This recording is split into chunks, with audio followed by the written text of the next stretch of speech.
আমি ইউনূস সরকারকে বলবো, ওই চেয়ারে আপনি নিজ ইচ্ছা করে বসেন নাই, ওখানে জনগণ আপনি বসে আছে। ওখান থেকে পদত্যাগ করার এখতিয়ার আপনার নিজের নাই। ওখানে যারা বসে আছে তাদের অনুমতি ব্যতীত, তাদের আশা এবং আকাঙ্ক্ষার প্রতিফলন ঘটানো ব্যতীত আপনি ইচ্ছা করলে সেখান থেকে চলে যাবেন। এটা আপনার শান এবং মানের সাথে সামঞ্জস্য হয় না। এটা আপনার শান এবং মানের খেলা। জনগণ তারা মুক্তি পাওয়ার জন্য, স্বাধীনতা অর্জন করার জন্য, শান্তি পাওয়ার জন্য, নিরপেক্ষ নির্বাচন উপহার দেওয়ার জন্য, বৈষম্য দূর করার জন্য, গ্রহণযোগ্য নির্বাচনের জন্য আপনাকে ওখানে বসিয়েছে। মানুষ সংস্কার চায়, সংস্কার করাবার জন্য আপনাকে বসিয়েছে। আপনি ইচ্ছা করলে পদত্যাগ করবেন, ইচ্ছা করলে ছেড়ে যাবেন, ইচ্ছা করলে গদি ত্যাগ করবেন। আমরা জানি আপনি চান না, কিন্তু এখানে চাওয়া এবং না চাওয়ার আপনার ব্যক্তিগত বিষয় নয়।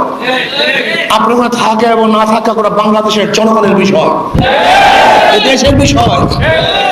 কাজে ইউনূস সরকারকে বলবো, কোনো অবস্থাতেই আপনি এমন সিদ্ধান্ত নেবেন না যে সিদ্ধান্তের মাধ্যমে ভারত খুশি হবে, ভারতের প্রত্যেকটা জনগণ হাসবে, মোদী সরকার খিলখিল করে হাসতে থাকবে। এরকম সিদ্ধান্ত আপনি নেবেন না, বরং আপনি এরকম সিদ্ধান্ত নেন যার মাধ্যমে বাংলাদেশের মানুষ স্বাধীন হবে, স্বাধীনতা ভোগ করবে। ওই বর্ডারের মধ্যে আমাদের বাংলাদেশের জনগণের উপরে কেউ গুলি চালাতে পারবে না, এই সাহস পাবে না। অন্যায়ভাবে বাংলাদেশের জমি দখল করার সাহস কেউ করবে না। আমরা দেখেছি ইদানিং আমাদের বিজেপিরাও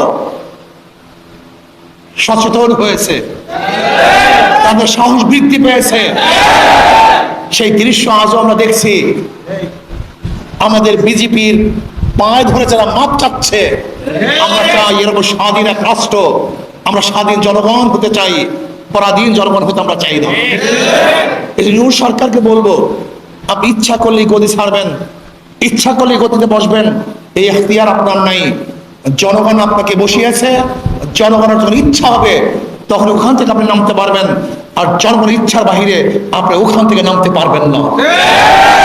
বর্তমানে ইউনূস সরকার ইন্ডিয়ার জন্য ভারী এক পাহাড়, জগদ্দল পাথর। ইন্ডিয়া সরকার ইউনূস সরকারকে সহ্যই করতে পারে না, কারণ সে মুক্ত এক জিন্দেগি বসবাস করতেছে, বাংলাদেশের মানুষকে মুক্তি দিতে চায়।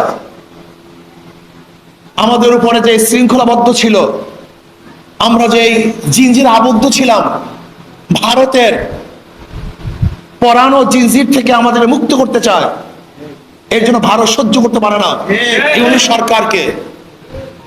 এর জন্য দেখবেন ইন্ডিয়া যা চায়, ইন্ডিয়ার দালালরা রাও বাংলাদেশে সেইটাই বাস্তবায়ন করতে চায়।